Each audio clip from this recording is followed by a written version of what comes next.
Assalamualaikum warahmatullahi wabarakatuh. Halo pemirsa semuanya, teman-teman dan juga sobat unggul TV Muhammadiyah serta TV UMJ. Senang sekali karena program UMJ Talks bisa kembali hadir bersama saya Vini Auliani. Di mana kali ini kita akan ngobrol-ngobrol seputar mahasiswa berprestasi, kegiatan mahasiswa, dan juga kegiatan seputar kampus UMJ yang tentunya bisa menginspirasi kita semua. Nah pemirsa, kali ini saya ditemani oleh bintang tamu kita, yaitu seorang mahasiswa berprestasi dari Fakultas Teknik, tepatnya jurusan Teknik Informatika UMJ, yang berhasil menciptakan sebuah komunitas IT. Dan tema kita kali ini yaitu adalah tips sukses mahasiswa Informatika UMJ, Teknik Informatika UMJ untuk menciptakan komunitas IT. Nah, di samping saya ini sudah ada, yaitu bintang tamu kita adalah Mirza Maulana, tadi mahasiswa jurusan Teknik Informatika Fakultas Teknik UMJ. Halo, assalamualaikum. Waalaikumsalam. Apa kabar Mirza? Alhamdulillah baik. Alhamdulillah baik ya.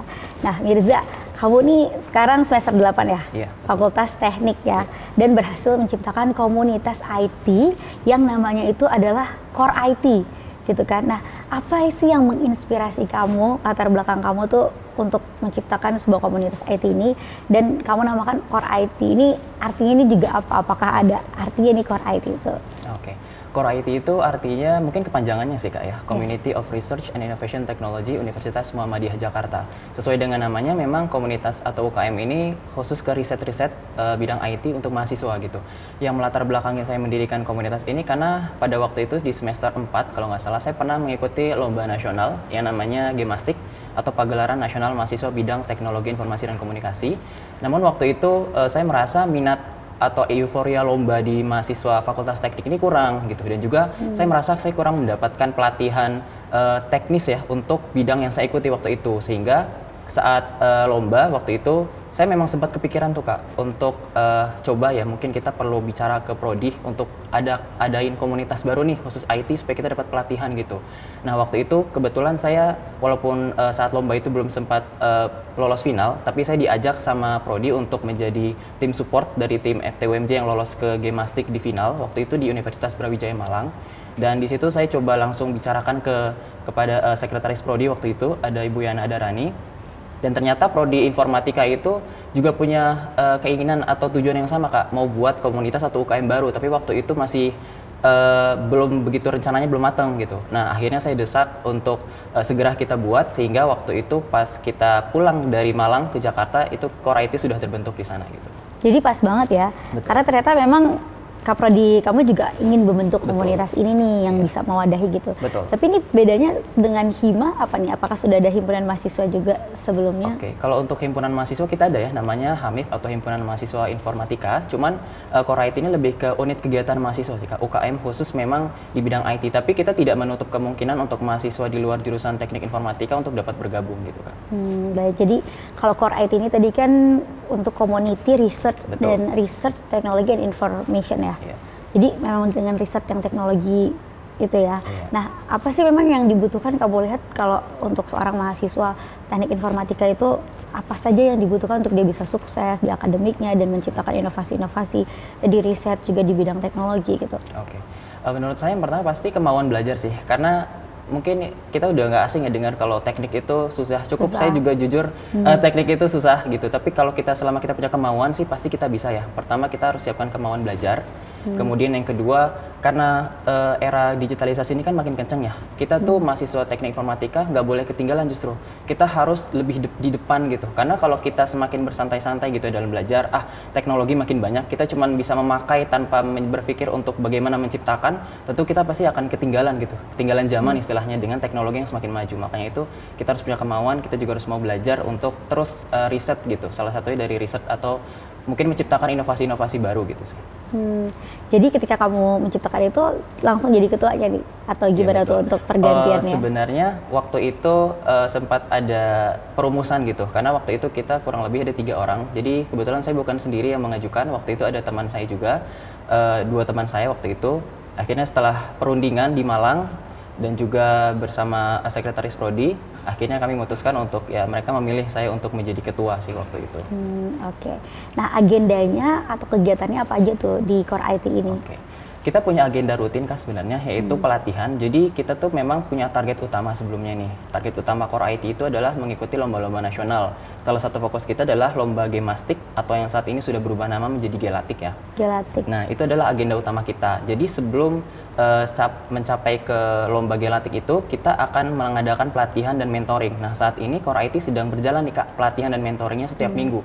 Kita kebetulan ada 7 divisi di Core IT itu, dan masing-masing itu alhamdulillah sekarang punya pelatih, yang mana pelatihnya itu juga berasal dari mahasiswa-mahasiswa sebelumnya yang ikut lomba nasional Kak. Kita ikutkan gitu. Nah, ada 7 divisi, diantaranya itu ada programming, cyber security, UI UX, game development, animasi, IoT, dan juga data mining. Nah, ketujuh divisi di dalam Core IT ini aktif saat ini untuk pelatihan, karena kita akan mengikuti lomba Gemastik dalam waktu dekat. Kalau nggak salah itu di pertengahan Februari, di akhir Februari atau di awal Maret. Itu akan ada lomba Gelatik, dan juga akan ada lomba-lomba lainnya yang juga kita pengen ikutin gitu Kak. Makanya dalam sekarang ini ada kegiatan pelatihan sih. Ya. Jadi ini si gimnastik ya. Gimnastik atau Gelatik ini nih ajang bergengsinya mahasiswa IT ya. Iya, betul. Gitu. Nah, itu kamu kan yang ngajarin mentor-mentornya dari mahasiswa senior. Betul. Ya. Ada dari dosen juga nggak atau gimana? Mungkin dosen kemarin tuh sempat memberikan arahan aja sih Kak. Kalau untuk mentoring dari benar-benar dari nol gitu, itu kita full mahasiswa sih. Full mahasiswa. Jadi yang udah pernah ikutan Betul. kompetisi ini, terus sharingnya apa aja yang harus dipersiapkan. Gitu, baik. Nah, gimana kamu juga untuk memotivasi teman-teman kamu ataupun juga menginisiasi teman-teman kamu, yuk ikutan nih komunitas ini nih, dan hidupkan juga nih, ayo kita sama-sama kita bikin suatu riset ataupun juga ya di bidang teknologi informasi gitu. Jadi nggak sekedar kita kuliah aja nih kupu-kupu kuliah pulang, ataupun mungkin ya kuliah teknik informatika ya, tapi kita ada sesuatu nih riset yang kita kembangkan tadi di bidang IoT ya, Internet of Things, ataupun juga di bidang lainnya gitu, teknologi lainnya, itu gimana? Oke, pertama kali kita bangun Core IT, kita selalu menetapkan prinsip take and give. Jadi kita nggak cuma menerima ilmunya, tapi kita juga pengen yang menerima ilmu itu juga bisa memberi kepada angkatan-angkatan selanjutnya yang baru bergabung gitu. Nah, untuk menginisiasi atau mengajak teman-teman untuk aktif ke organisasi salah satunya UKM Core IT ini, kita di Core IT juga memberikan fasilitas Kak sebenarnya. Jadi teman-teman yang memang membutuhkan alat-alat seperti ingin pengembangan game development, kemarin mungkin kekurangan pentabnya kita sediakan, terus kita juga menyediakan kelas-kelas ya, kursus atau bootcamp yang memang harganya itu cukup mahal kalau memang mahasiswa sendiri pengen beli gitu. Nah, makanya kita fasilitasi dengan membeli kursus online ya, bootcamp kursus untuk online, per divisi sebenarnya, untuk tiap divisi agar mereka juga punya pegangan. Jadi selain diajarkan oleh teman-teman yang udah senior, mereka juga bisa belajar mandiri tuh dari kelas-kelas yang kita fasilitasi gitu sih. Jadi kita memang menarik mahasiswa untuk riset, karena kita menawarkan nih fasilitas yang memang mungkin mahasiswa keterbatasan untuk belinya sendiri gitu. Kita bisa memfasilitasi itu. Dan ini difasilitasi juga kan tadi dari akademik ya? Iya betul, dari fakultas ya.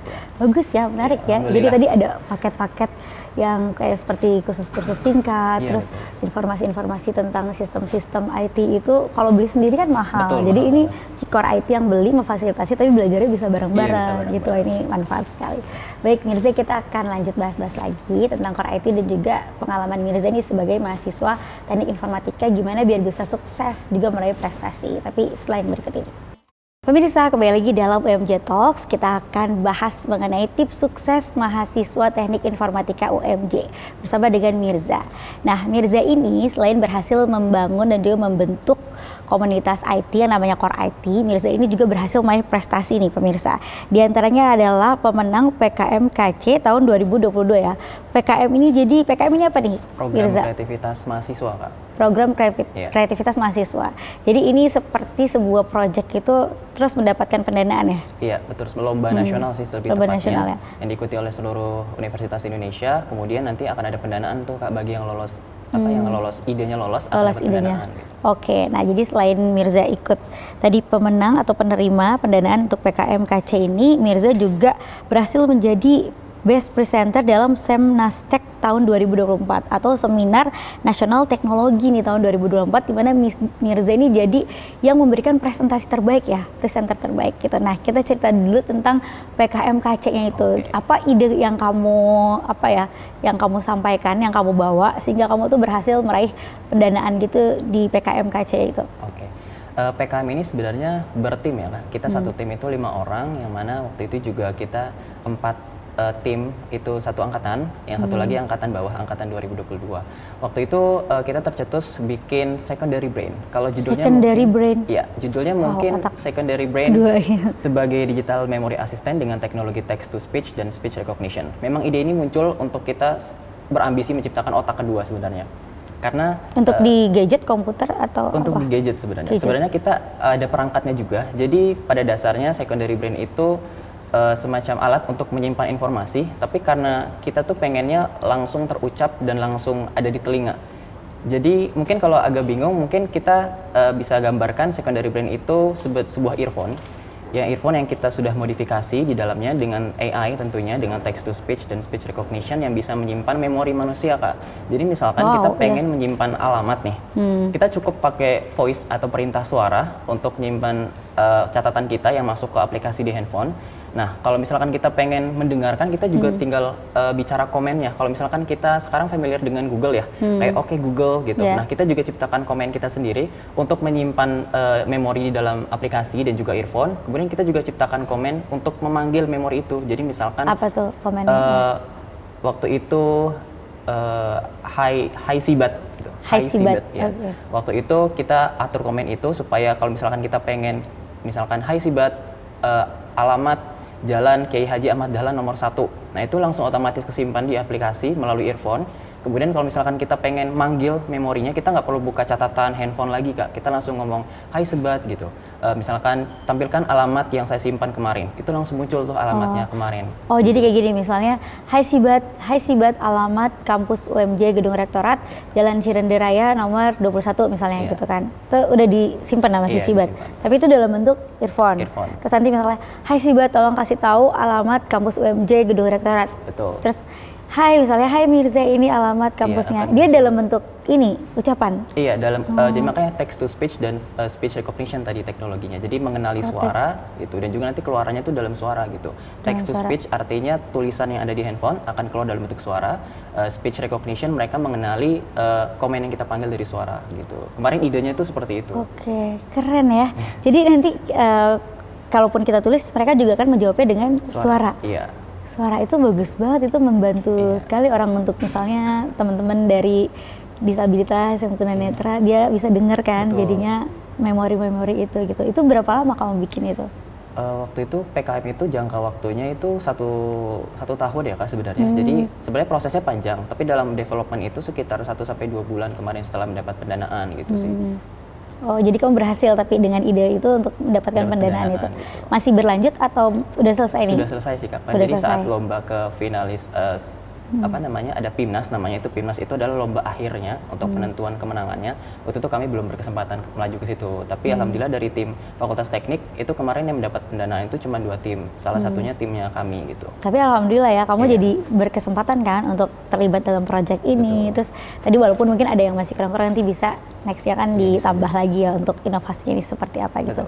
Tapi itu bagus loh buat dilanjut lagi kan, karena itu kan second brand itu seru banget. Kayak kita lagi olahraga juga simpan memorinya dan nanti kita calling back lagi ya, langsung bisa diinformasiin. Iya, bagus. Dan selain itu juga kamu best presenter Semnastek tahun 2024. Nah, ini di Seminar Nasional Teknologi, kamu itu emang mempresentasikan apa sih? Oke. Seminar Nasional Teknologi tahun 2024 kemarin itu saya kebetulan submit paper yang judulnya itu website, intinya pada dasarnya kita tuh buat website kesehatan mental yang namanya Solution. Itu berbasis aplikasi sendiri nih, tapi tim juga atau kamu sendiri? Untuk pembuatannya sebenarnya itu diambil dari Capstone Project sebenarnya yang sudah dikembangkan sebelumnya, tapi kebetulan saya waktu itu memang fokusnya pada bidang UI UX-nya gitu. Jadi metode UI UX-nya yang saya tampilkan di Semnastek kemarin gitu. Itu sih, Kak. Jadi itu apa poin-poin yang membuat kamu jadi best presenter nih? Dari penjelasannya apa, dari inovasinya juga atau gimana? Oke. Kemarin itu judulnya kan pengembangan website kesehatan mental yang namanya Solution untuk mengatasi masalah kesehatan mental Gen Z berbasis website. Nah, yang itu yang poin-poin saya tampilkan itu adalah metode yang kita pakai pertama, Kak. Metode yang kita pakai untuk kembangin gimana website kita bisa mengenali tingkat stres ya dari penggunanya. Dalam hal ini yang kita fokuskan ke Gen Z karena kita tahu Gen Z itu cukup vokal dengan masalah kesehatan mental ya. Ya. Betul. Kemudian metode pengembangan prototipe-nya itu seperti apa, itu yang kemarin saya presentasikan di situ sih, dan alhamdulillah kemarin dapat best presenter. Jadi dalam lomba Semnastek itu ada beberapa room Kak sebenarnya. Nah, satu room itu kurang lebih terdiri dari 8 sampai 10 kandidat dari berbagai universitas ya. Nah, alhamdulillah kemarin menang di room saya itu sebagai best presenter sih kemarin. Alhamdulillah, selamat ya. Alhamdulillah, terima kasih. Nah, kamu kan ikutan ini lagi persiapan juga untuk Galatik ya. Kamu sendiri juga ikutan nanti untuk kompetisi itu? Saya sendiri udah nggak bisa lagi karena Galatik iya, udah itu pernah kan ya? jangka waktunya cukup lama. Itu jadi semester 8 udah nggak punya waktu untuk ikut lomba lagi. Nah, nanti untuk mempersiapkan timnya nih targetnya apa? Teman-teman yang nanti dipersiapkan untuk ikut Galatik itu? Oke. Targetnya sih pasti ada pembelajaran intens ya. Kemarin alhamdulillah sudah berjalan mentoring intens. Jadi setiap beberapa hari sekali mereka itu akan mentoring offline. Jadi mereka memang ke kampus Fakultas Teknik walaupun libur ya, kita masih libur di teknik, tapi kita waktu pertama kali buat Core IT kita udah bilang Core IT itu tidak melihat waktu libur karena memang ini komunitas riset, kita memang harus mengejar inovasi kan. Jadi teman-teman yang masuk juga sudah paham bahwa memang kita terkadang perlu merelakan waktu libur untuk mentoring offline kemarin. Kemudian ada juga kita mulai coba cari fasilitasi yang kurang, misalkan ada alat-alat atau bahan dari tim IoT yang kurang, itu kita coba lagi ngumpulin beberapa alat yang dibutuhkan sih sebenarnya untuk Galatik besok gitu. Iya, base campnya berarti di fakultas. Betul, di fakultas. Tadi dilengkapi juga dengan lab-lab ataupun ini ya alat-alat yang mendukung itu tadi. Baik, nah kamu selain ikutan bangun dan mengembangkan Core IT ini, terus juga belajar tentunya kan, ada ikut organisasi lainnya? Saya mungkin sebagai anggota sih bukan staff sih, anggota himpunan mahasiswa teknik informatika gitu sih, HAMIF aja Kak. Selain itu di Core IT. Selain itu Core IT, oke sip, kita akan lanjut lagi Mirza ya, tapi kita simak dulu nih pesan-pesan berikut ini. Pemirsa, balik lagi di UMJ Talks, kita lanjut lagi ngobrol-ngobrol seru bareng Mirza. Nah, jadi tadi Mirza juga ikut sebagai anggota dari himpunan mahasiswa ya? Iya, betul. Hima mahasiswa apa tadi namanya? HAMIF, BMFT UMJ, Himpunan Mahasiswa Teknik Informatika BMFT UMJ. Oke, Teknik Informatika, Himpunan Mahasiswa Teknik Informatika dari Fakultas ya, BMFT UMJ, Fakultas Teknik UMJ. Nah, jadi gimana cara kamu bagi waktu? Dan sekarang kamu semester 8 ya? Iya, betul. Berarti ini lagi nyusun skripsi juga dong? Iya, betul. Dan pastinya pengen lulus tepat waktu juga kan? Nah, itu gimana tuh? Biar semuanya masih berada di jalan yang koridor yang tepat, lulus tepat waktu, tapi ada kepuasan juga nih bisa ngembangin Core IT-nya juga bagus gitu.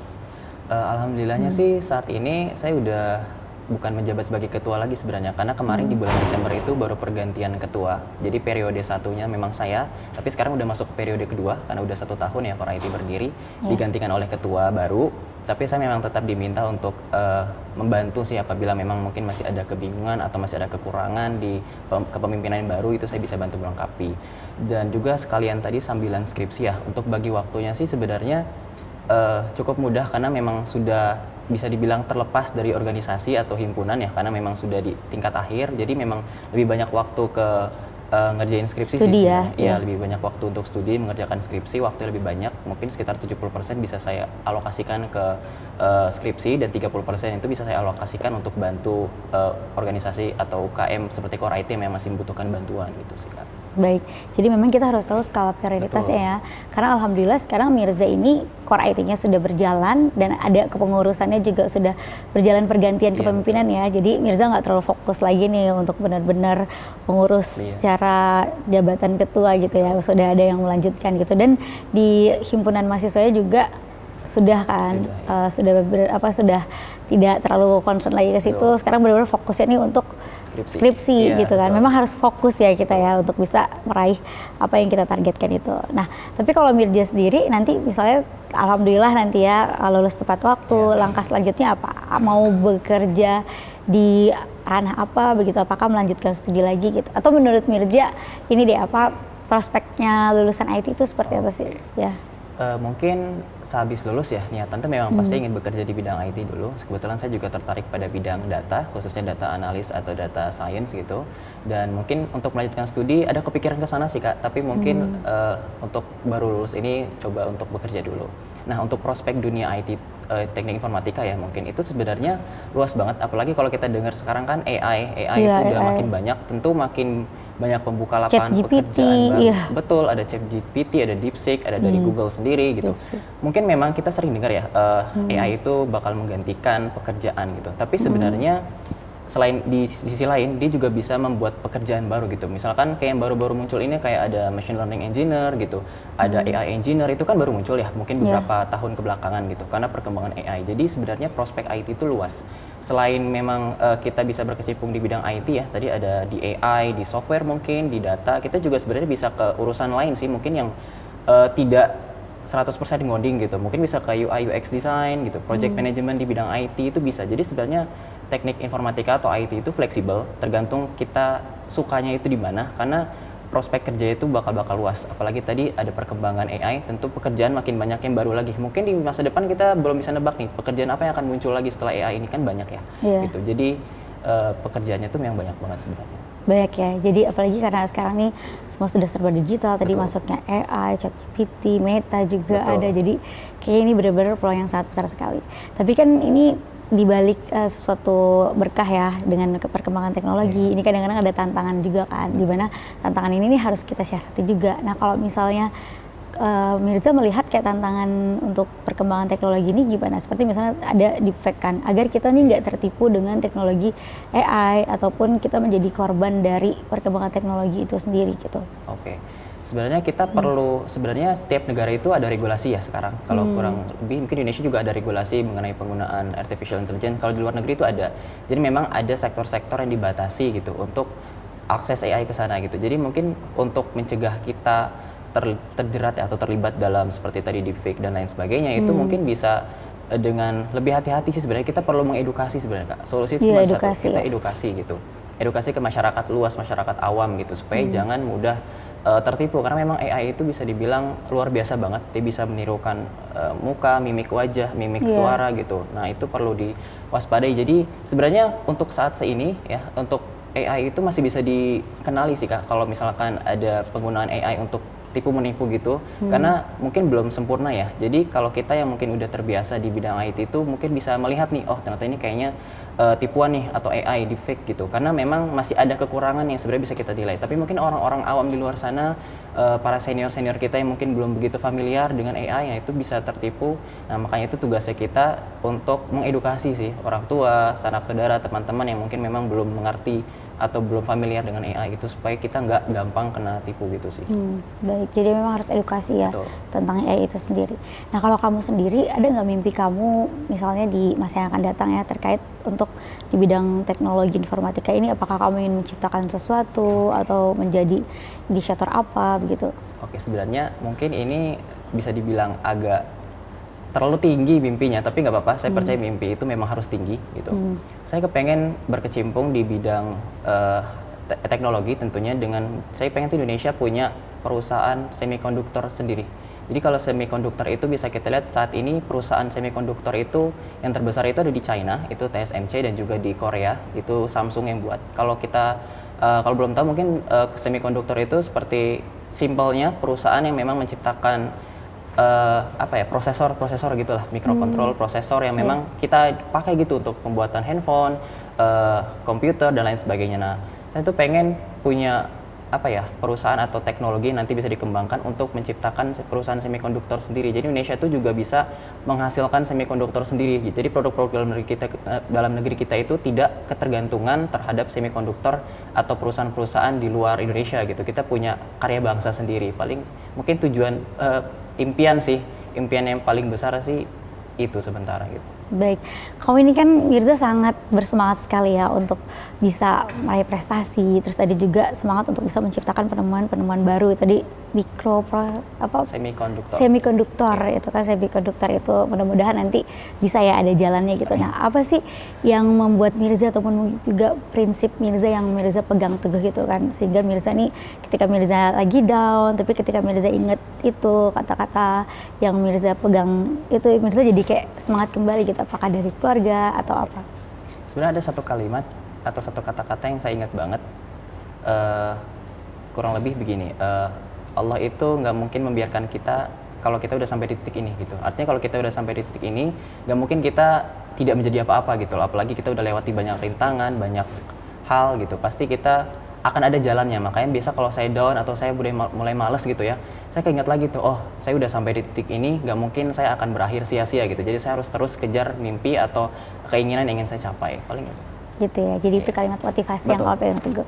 Oke, nah kamu boleh kasih pesan-pesan juga ke teman-teman yang mungkin tertarik nih ingin belajar di teknik informatika ataupun juga ingin membuat sebuah komunitas IT seperti kamu, silahkan. Oke. Ya. Mungkin pesan-pesan semangatnya ya, sebenarnya jangan takut ya dengan teknik gitu, karena kebanyakan kita ini sudah apa ya, berpikiran kalau teknik itu susah, teknik itu benar-benar ribet. Sebenarnya memang susah dan ribet, tapi kalau memang kita punya semangat, sebenarnya itu semua gampang untuk diatasi kok. Jadi kuncinya itu cuma satu, kita punya semangat, kita punya tujuan yang ingin dicapai. Dengan tujuan dan semangat, insya Allah semua rintangan dan tantangan itu akan mudah kita lewati gitu sih. Baik, terima kasih Wirja. Jadi tadi intinya adalah semangat dan juga tujuan ya. Jadi sesulit apapun kalau punya semangat sama tujuan pasti bisa. Termasuk juga jadi mahasiswa berprestasi di teknik informatika di UMJ ya. Baik, terima kasih Wirja. Selamat beraktivitas, sukses selalu. Dan pemirsa TVmu, juga Sobat Unggul TV UMJ, terima kasih telah menyaksikan acara ini dari awal hingga akhir. Dan waktunya saya Feni Auliani, Mirza, serta seluruh kerabat kerja yang bertugas mohon pamit undur diri. Sampai jumpa di lain kesempatan. Wassalamualaikum warahmatullahi wabarakatuh. Bye-bye.